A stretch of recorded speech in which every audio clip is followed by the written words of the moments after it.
bound in cuffs, 42-year-old Samuel Otasi and a relation were at the police divisional headquarters, Igbogeni, where he was detained for poisoning 3 of his sons after a prophecy that they were wizards. Judge Odogo made a pronouncement in the church that I have some children and I'm not marrying the mother again.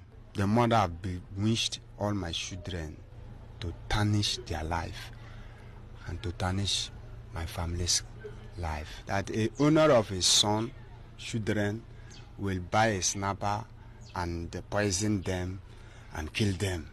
I've not seen, and I cannot be among that.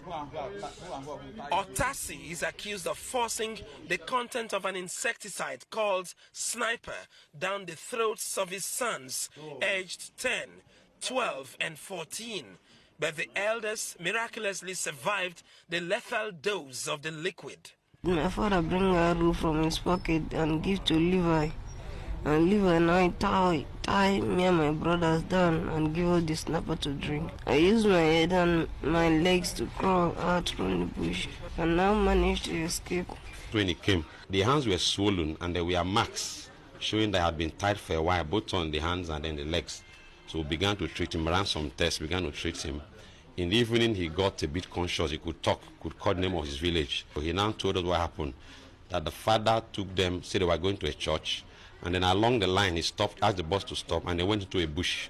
When they got there, with one other man, I think his uncle or so, he tied all of them and forced them to drink Sniper. He was eventually brought to the police station here. When he had recovered a little, he now told us that 2 other of his siblings are still in the bush.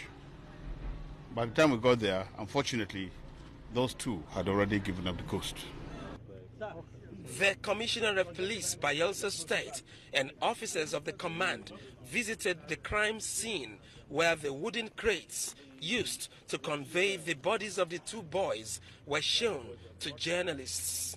This is the scene where the whole incident took place. And the rescue. This is exactly where the rescue took place also. Parents must be wary. Even if they have personal problems with themselves as spouses, it must not go to the children. Now these 2 children now have been lost forever. And this one is just managing to survive. That shouldn't be the case.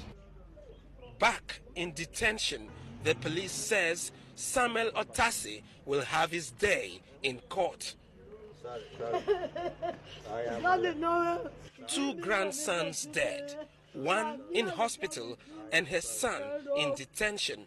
Mother of the suspect breaks down in tears. Ofieteme George, TVC News, Yenagoa, Bayelsa State.